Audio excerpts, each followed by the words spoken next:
Assalamualaikum warahmatullahi wabarakatuh. Selamat datang pada video pembelajaran prakarya dan kewirausahaan kelas 11 semester 1 dengan materi wirausaha kerajinan dari bahan limbah berbentuk bangun datar. Pada kelas 11 ini kalian akan berjumpa kembali dengan Ibu Francisca Listiarini. Materi terakhir kelas 10 yaitu kerajinan yang terinspirasi dari budaya lokal. Untuk kelas 11 ini semester 1 kita akan belajar tentang materi wirausaha kerajinan dari bahan limbah berbentuk bangun datar. Sebelum menjelaskan materi secara keseluruhan, Ibu akan jelaskan tentang mengulang kembali ya materi kelas 10. Apa sih yang dimaksud dengan kerajinan? Kerajinan adalah barang buatan tangan yang dihasilkan melalui keterampilan seseorang. Karena kita akan belajar tentang limbah, di sini akan Ibu jelaskan tentang limbah. Limbah adalah barang yang dihasilkan dari suatu proses produksi, baik industri maupun domestik. Membuat kerajinan dari bahan limbah itu bertujuan agar setiap orang dapat memanfaatkan limbah menjadi produk yang berguna dan memiliki nilai dengan mempertimbangkan nilai estetika atau keindahan dan nilai ergonomis. Melalui kerajinan, kita diharapkan mampu mengembangkan kreativitas agar produk kerajinan yang ada di sekitar kita lebih inovatif. Karya kerajinan fungsi hias dari bahan limbah ialah karya yang menjadi komoditi daerah yang digunakan untuk hiasan atau pajangan yang terbuat dari buangan atau sisa dari proses kegiatan industri atau rumah tangga. Jadi bisa komoditi daerah atau negara ya. Lanjutnya, Ibu akan jelaskan tentang sampah rumah tangga. Sampah rumah tangga secara umum ada dua macam, yaitu satu, sampah dari limbah organik yang setiap hari kita produksi ya. Jadi limbah organik ini setiap hari selalu bertambah sampah-sampah rumah tangga ya. Namun limbah organik ini adalah limbah yang bisa dengan mudah diuraikan atau mudah membusuk. Limbah organik yang mengandung unsur karbon contohnya kulit, buah sayuran, kotoran manusia, dan kotoran hewan. Yang kedua adalah limbah anorganik. Jenis limbah yang berwujud padat, sangat sulit atau bahkan sulit untuk diuraikan atau tidak membusuk. Limbah anorganik relatif sulit terurai, tetapi ada beberapa yang bisa terurai namun memerlukan waktu yang lama. Limbah anorganik dibagi lagi, yaitu limbah anorganik tersebut berasal dari sumber daya alam yang berasal dari pertambangan seperti minyak bumi, batu bara, besi, timah, dan nikel. B. Limbah anorganik umumnya berasal dari kegiatan industri, pertambangan, dan domestik, yaitu dari sampah rumah tangga seperti kaleng bekas, plastik, botol-botol plastik, karet sintetis, potongan atau plat dari logam, berbagai jenis batu-batuan, dan pecah-pecahan gelas. Nah, inilah yang dimanfaatkan ya. Jadi sampah organik yang dari limbah domestik inilah yang nantinya akan kita olah ya, yang diolah untuk dijadikan sebuah kerajinan ya, kerajinan yang bernilai jual ya. Selanjutnya, limbah anorganik yang dapat didaur ulang. Nah, jadi sebelum limbah anorganik itu dijadikan suatu kerajinan, itu harus didaur ulang dulu atau diolah dulu biar menjadi barang yang aman ya. Pengolahan sampah ini yang anorganik itu terkenal dengan 3R, yaitu meliputi kegiatan 3R itu adalah reduce, mengurangi. Nah, ini kita harus belajar dari sekarang ya untuk mengurangi sampah. Caranya seperti apa? Memakai barang dan bahan yang awet. Kita kadang terlena membeli barang murah, tetapi itu hanya sebagai sampah lagi karena itu cepat rusak. Jadi untuk mengurangi sampah-sampah yang itu berbahaya bagi lingkungan, kita harus mengurangi ya, memakai barang yang awet. Yang kedua, memilah sesuai kebutuhan. Jika dinilai tidak layak, maka limbah anorganik dapat dilebur. Itu dinamakan dengan recycle, mendaur ulang ya. Jadi seperti logam itu bisa dilebur. Nanti yang plastik-plastik kita daur ulang, tapi kita bersihkan dulu. Terus yang dari plastik-plastik bungkus deterjen, plastik-plastik bungkus makanan ya. Kalau kita olah, kita bersihkan dulu, itu bisa menghasilkan bisa menjadi bahan untuk membuat kerajinan. Yang ketiga yaitu reuse, memakai kembali. Sedangkan limbah yang masih dalam kondisi baik dapat dimanfaatkan kembali menjadi karya kerajinan. Nah, ini jadi kalian ingat ya, pengolahan limbah itu terkenal dengan 3R. Reduce, mengurangi, recycle, mendaur ulang, dan reuse, memakai kembali. Sekarang di Jogja, di supermarket itu kita memang sudah harus mengurangi sampah plastik ya. Jadi kalau kita menggunakan plastik dari supermarket itu kita harus bayar Rp200 atau kita membawa kantong belanja sendiri. Jadi memang kita harus mulai dari sekarang kita biasakan untuk tidak menggunakan plastik-plastik yang itu berbahaya ya. Karena plastik itu dia kalau kita buang dan hanya kita pendam di tanah, dia proses untuk menghancurnya itu lama ya, itulah yang membuat kerusakan lingkungan.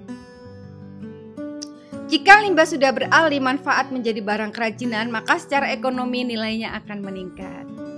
Oke, sini mata pelajaran PKWI kelas 11 semester 1 membahas tentang kerajinan limbah berbentuk bangun datar. Tadi sudah Ibu jelaskan tentang kerajinan itu sendiri, tentang limbah secara garis besar. Kalian nanti bisa cari materi yang di luar ya, materi tambahan tentang kerajinan, tentang limbah ya, masih banyak ya. Ini hanya Ibu jelaskan secara garis besarnya saja.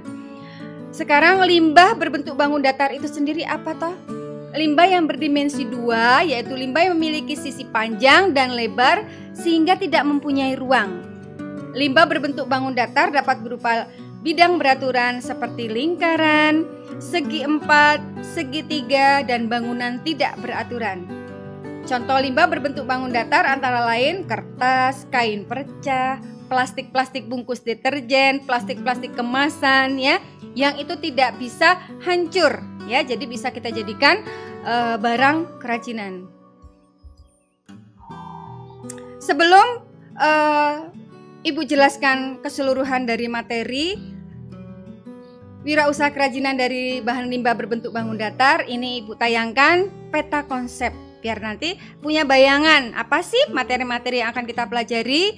Di sini ada A, perencanaan usaha kerajinan dari bahan limbah berbentuk bangun datar. Itu nanti isinya tentang ide dan peluang usaha kerajinan, sumber daya yang dibutuhkan, perencanaan administrasi, perencanaan pemasaran usaha. Pada bagian B, nanti sistem produksi usaha kerajinan dari bahan limbah berbentuk bangun datar, aneka produk kerajinan, manfaat dari kerajinan, potensi kerajinan, perencanaan produksi, alat dan bahan, proses produksi, pengemasan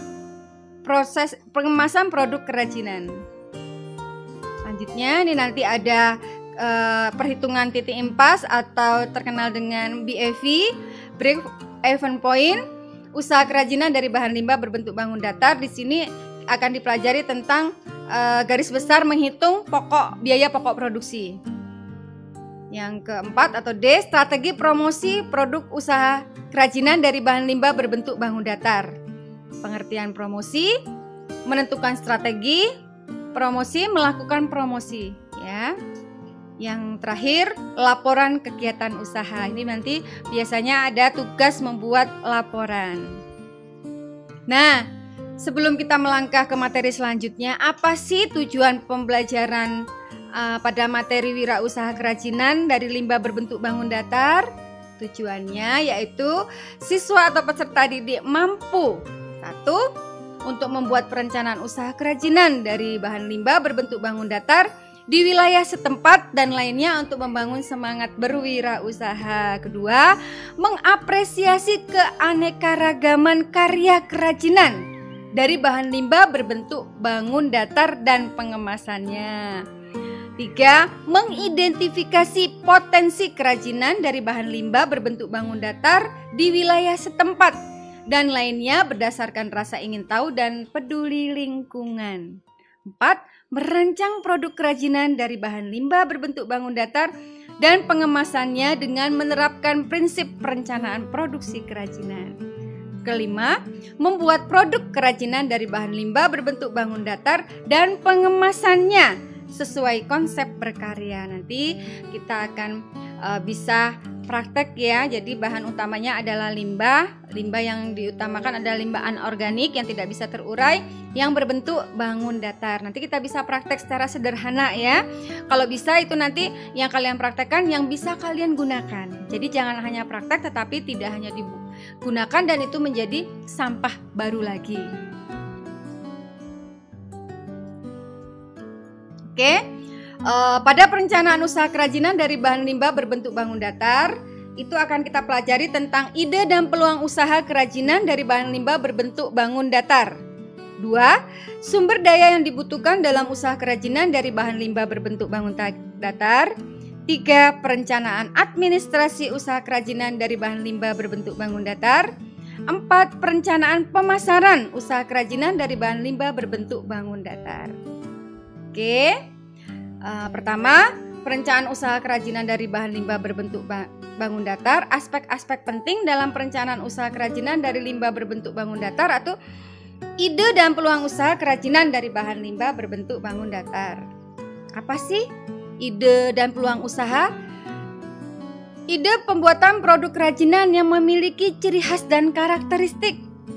Ide pembuatan produk kerajinan yang disukai konsumen. Ide dalam pembuatan desain, model, corak, dan warna produk kerajinan yang disenangi konsumen. Ide yang dapat mencegah kejenuhan konsumen di dalam pengguna produk kerajinan.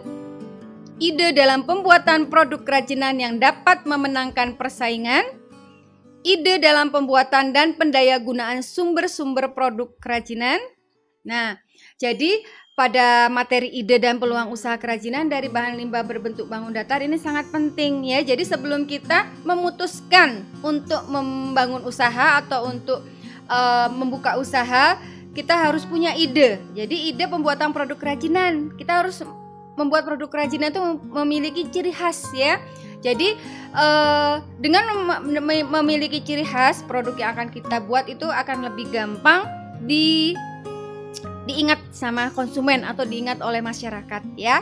Ide pembuatan produk kerajinan yang disukai. Nah, ini yang lebih penting ya. Jadi kalau kita membuka suatu usaha, itu kita membuat produk itu yang disukai konsumen ya, yang sekarang mungkin lagi in.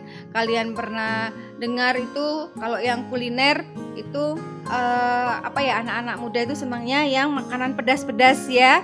Jadi mungkin ada makaroni, ada kalau di Jogja yang lagi rame mie gacoan.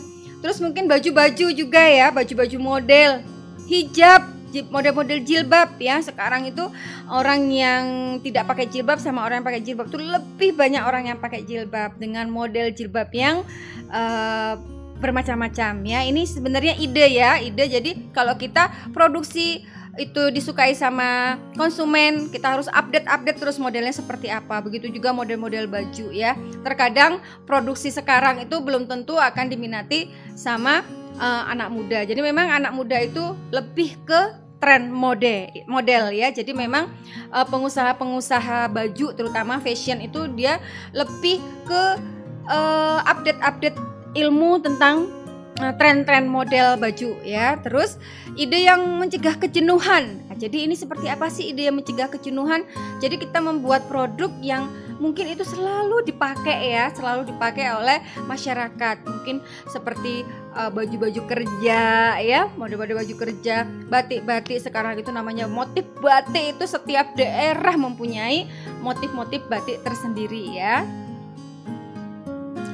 Dengan disertai dengan ide-ide yang unik, kreatif, dan memiliki karakteristik tersendiri, maka akan memiliki nilai jual atau nilai ekonomis yang bagus. Ya, persiapan wirausahawan dalam menganalisis peluang usaha.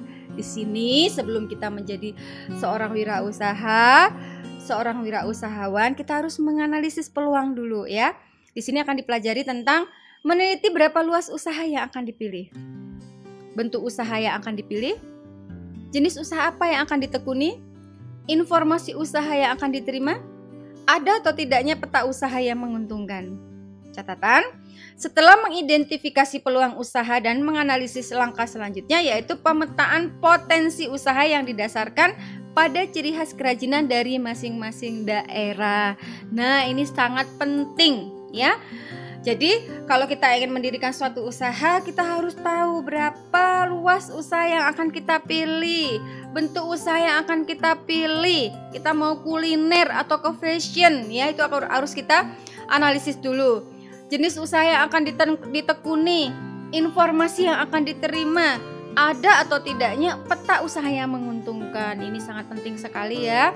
Jadi misalnya gini, kita ingin mendirikan suatu usaha rumah makan ya, jadi kita pilih tempat yang strategis ya, bila perlu di tempat di daerah yang kampus-kampus, dekat dengan kampus ya. Karena apa? Mahasiswa itu kebanyakan dari luar daerah, mereka tinggal itu di kos-kosan. Nah, mereka biasanya butuh makan. Kalau sudah ada kampus yang berdiri di sana, biasanya banyak sekali usaha-usaha yang berdiri di dekat kampus. Salah satunya tadi rumah makan, ada laundry, ada fotokopi, warung-warung kecil ya. Jadi memang kalau kita punya peluang ya, kita punya modal, kita bisa melihat peluang itu, insya Allah ya usaha yang kita pilih tepat sasaran. Selanjutnya, cara atau metode dalam melakukan pemetaan potensi usaha baik secara kuantitatif, itu sistematis dan terencana, terstruktur jelas dari awal hingga akhir, maupun kualitatif menggunakan analisis fakta di lapangan. Itu menggunakan analisis SWOT, strength, weakness, opportunity, threat. Nanti akan kita jelaskan. Apa itu analisis SWOT? Analisis SWOT adalah analisis kondisi internal maupun eksternal suatu organisasi yang selanjutnya akan digunakan sebagai dasar untuk merancang strategi dan program kerja. Analisis SWOT, analisis internal, meliputi penilaian terhadap faktor-faktor kekuatan. Strength, SWOT ya, dari strength, kekuatan, weakness, kelemahan. Sementara analisis eksternal mencakup faktor-faktor peluang, opportunity, dan tantangan, threats. Jadi diingat, analisis SWOT itu adalah analisis yang terdiri dari analisis internal dan eksternal ya. Jadi strength itu kekuatan, weakness itu kelemahan, opportunity itu peluang, dan tantangan, threats ya. Metode perencanaan strategis untuk mengevaluasi faktor-faktor yang berpengaruh dalam usaha mencapai tujuan, yaitu kekuatan, strength, kelemahan, weakness, peluang, opportunities, dan ancaman, threats, baik itu tujuan jangka panjang maupun tujuan jangka pendek. Pendekatan dalam analisis SWOT, keunggulan komparatif merupakan pertemuan antara unsur peluang dan kekuatan sehingga memberikan kemungkinan bagi suatu organisasi untuk bisa berkembang lebih cepat. 2. Mobilisasi merupakan interaksi antara ancaman dan kekuatan.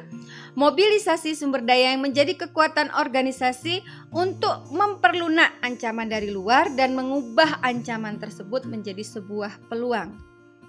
Divestasi atau investasi merupakan interaksi antara peluang dari luar dan kelemahan di dalam organisasi. Pilihan keputusan yang diambil adalah melepas peluang itu untuk dimanfaatkan oleh organisasi lain atau memaksakan menggarap peluang itu untuk investasi. 4. Pengendalian kerugian merupakan pertemuan antara ancaman dari luar dan kelemahan. Oke, Ibu ulangi lagi ya. Pengendalian kerugian merupakan pertemuan antara ancaman dari luar dan kelemahan di dalam organisasi. Pengambilan keputusan yang salah dapat membawa ancaman besar bagi organisasi. Oke, untuk apa analisis SWOT digunakan? Untuk mengetahui langkah-langkah yang perlu dilakukan dalam mengembangkan sebuah usaha produk kerajinan sebagai alat penyusun strategi. Analisis SWOT didasarkan pada logika untuk memaksimalkan kekuatan dan peluang yang secara bersamaan dapat mengatasi kelemahan dan ancaman. Tujuannya agar dapat menentukan strategi pengembangan usaha suatu produk kerajinan dalam jangka panjang sehingga tercapai tujuan dengan jelas. dan dapat dilakukan pengambilan keputusan secara tepat. Langkah yang perlu diperhatikan dalam menganalisis peluang usaha produk kerajinan bahan limbah berbentuk bangun datar yaitu penetapan kelayakan usaha atau kemampuan untuk menemukan jawaban tentang layak dan berapa biaya yang dibutuhkan. Nah, pada penetapan kelayakan usaha ini kita akan bahas lagi analisis kelayakan teknis, analisis peluang pasar, menentukan segmen pasar, sumber informasi pasar, uji coba menjual, studi kelayakan pasar. Ini akan Ibu jelaskan satu persatu secara garis besar ya. 1. Analisis kelayakan teknis. Apa sih analisis kelayakan teknis? Dalam menganalisis kelayakan teknis pembuatan karya kerajinan dari bahan limbah berbentuk bangun datar sebelumnya yaitu menentukan teknik apa yang akan dibuat ya atau akan digunakan seperti teknik anyaman, teknik rajutan, kolase dan lain-lain. Tujuannya apa? Untuk memutuskan jenis usaha kerajinan yang tepat sesuai kebutuhan. Lanjutnya, analisis peluang pasar. Hal yang utama yaitu mengetahui informasi pasar untuk memenuhi permintaan pasar. Langkah yang ditempuh adalah melakukan riset pasar, tapi ini panjang waktunya ya. Dalam melakukan riset pasar ini untuk menemukan pasar dan produk yang akan dijual. Namanya riset itu panjang waktunya ya. Jadi analisis peluang pasar ini kita harus melakukan riset pasar ya. Tujuan dari riset pasar yaitu mengumpulkan informasi dalam rangka pengambilan keputusan tentang usaha kerajinan yang akan dibuka. Oke, menentukan segmen pasar. Bertujuan untuk mengetahui pembeli tiap-tiap segmen pasar pada saat ini dan yang akan datang. Penentuan segmen pasar ini berguna untuk memperjelas pelanggan mana yang akan kamu layani nanti. Sedangkan segmen pasar adalah sekelompok pelanggan tertentu yang mempunyai tanggapan yang relatif sama terhadap dorongan membeli yang dilakukan oleh pihak pemasaran. Ya, jadi memiliki karakteristik, kebutuhan dan keinginan yang relatif sama sehingga akan memberikan respon yang relatif sama juga. Oke, selanjutnya sumber informasi pasar. Digunakan untuk mengevaluasi peluang pasar masa sekarang dan yang akan datang dari usaha produk kerajinan. Caranya dengan mengadakan penelitian secara spesifik untuk mengumpulkan data primer dan menentukan data-data yang relevan dari lembaga pusat statistik, kantor dinas pariwisata dan perindustrian maupun biro penelitian, itu data sekunder. Selanjutnya, uji coba menjual. Merupakan teknik riset utama untuk mengurangi resiko pada usaha produk kerajinan dan menilai keberhasilannya. Metode yang digunakan yaitu pameran menjual pada konsumen terbatas yang bisa mengamati calon pembeli untuk dianalisis. Jadi pada uji coba menjual kita membuat produk tetapi sedikit, terus kita uji cobakan dengan cara pameran atau kita uji cobakan pada sekelompok tertentu. Setelah itu kita analisis. Nah, produk yang kita buat itu nanti cocok atau tidak ya. Itu nanti bisa kita lihat hasilnya dari uji coba menjual tadi. Tujuan uji coba menjual yaitu memberikan peluang dalam pemasaran, distribusi dan pelayanan. Jadi di sini akan kita tahu ya, produk yang kita buat itu pelayanannya seperti apa, distribusinya kemana, terus peluang dalam pemasarannya bagaimana. Karena kita terkadang bisa memproduksi ya, kita bisa membuat produk tetapi untuk penjualan kita susah ya. Itu yang perlu dihindari. Selanjutnya, studi kelayakan pasar. Walaupun studi kelayakan pasar ini memakan waktu dan merupakan kegiatan yang rumit, dalam penetapan kelayakan usaha harus tetap dilaksanakan untuk mengurangi resiko kerugian dan kegagalan usaha produk kerajinan. Studi kelayakan diperlukan agar investasi yang akan dilakukan dapat berjalan dan menghasilkan keuntungan yang diharapkan. Berhentinya operasi bisnis, kegagalan proyek di tengah jalan, serta kegagalan investasi lainnya merupakan bagian dari penerapan yang tidak konsisten dalam studi kelayakan. Secara teoritis, jika studi kelayakan dilakukan dengan benar saat memulai suatu investasi, maka risiko kegagalan dan kerugiannya dapat diminimalisir. Oke. Analisis kelayakan finansial, landasan untuk menentukan sumber daya finansial yang diperlukan. Ada 2 langkah dasar sebagai alternatif dalam analisis kelayakan finansial, yaitu 1. Penentuan finansial total dengan dana yang diperlukan itu mingguan, bulanan, atau tahunan ya. Ini biasanya untuk gaji ya. Terus penentuan sumber daya finansial yang tersedia, jangka pendek, jangka menengah, dan jangka panjang. Membedakan persaingan. Semua usaha produk kerajinan akan menghadapi persaingan, baik persaingan langsung dari produk kerajinan yang sejenis maupun dengan produk perusahaan kerajinan lain pada pasar yang sama. Yang perlu diperhatikan seorang wirausahawan dalam mengembangkan usahanya adalah mempunyai ilmu dalam mengelola situasi dan peluang pasar. Analisis persaingan sangat penting dalam pengembangan dan berkelanjutan usaha produk yang dikembangkan. Upaya untuk mengembangkan ide dan peluang usaha harus dikaitkan dengan kemampuan wirausaha dalam mengelola situasi dan peluang pasar. Wirausahawan perlu memberikan kebebasan dan dorongan kepada para karyawannya untuk berani mengembangkan ide-ide dalam peluang usaha. Ini memang kita harus punya manajemen yang bagus ya. Bagaimana cara mengelola karyawan, apalagi itu kalau sudah punya usaha yang dalam partai besar ya. Jadi kita memang harus benar-benar punya ilmu tentang manajemen ya. Tujuan dalam mengembangkan ide dan peluang usaha pada produk kerajinan sebagai berikut. Ide dalam pembuatan produk atau jasa yang sekiranya dinikmati pelanggan atau konsumen. Ide dalam pembuatan produk atau jasa yang dapat memenangkan persaingan. Ide dalam pembuatan dan mendayagunakan sumber-sumber produksi. Ide yang dapat mencegah kebosanan pelanggan atau konsumen di dalam pembelian dan pengguna produk atau jasa. Ide dalam pembuatan desain, model, corak, warna produk atau jasa yang sekiranya akan disenangi konsumen. Oke, materi 1, wirausaha kerajinan dari limbah berbentuk bangun datar selesai. Kalian bisa juga baca di buku paket ya, buku paket yang bisa dipinjam di perpustakaan atau mungkin sudah kalian punya. Di sana nanti kita akan berlatih menentukan peluang usaha untuk produk kerajinan dengan memanfaatkan bahan dari limbah berbentuk bangun datar yang ada di sekitarmu. Jadi memanfaatkan limbah yang ada di sekitar kalian, terus kalian buat laporannya. Jadi nanti ini hanya baru mengamati ya nak ya. Jadi produk kerajinan yang akan dijual apa, terus konsumen yang akan dituju siapa, ini bebas ya. Terus analisis SWOT terhadap peluang ide usaha yang akan ditetapkan.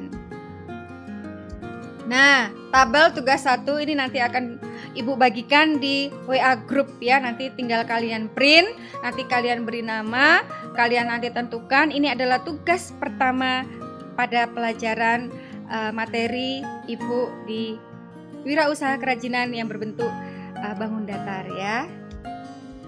Oke, nanti akan kita bertemu kembali pada materi selanjutnya adalah sumber daya yang dibutuhkan dalam usaha kerajinan dari bahan limbah berbentuk bangun datar. Semoga nanti pada materi selanjutnya kita bisa bertatap muka langsung, tidak hanya lewat daring ya. Jadi nanti bisa kita diskusi untuk membahas materi selanjutnya. Sekian dari Ibu untuk pertemuan ke-1 materi wirausaha kerajinan yang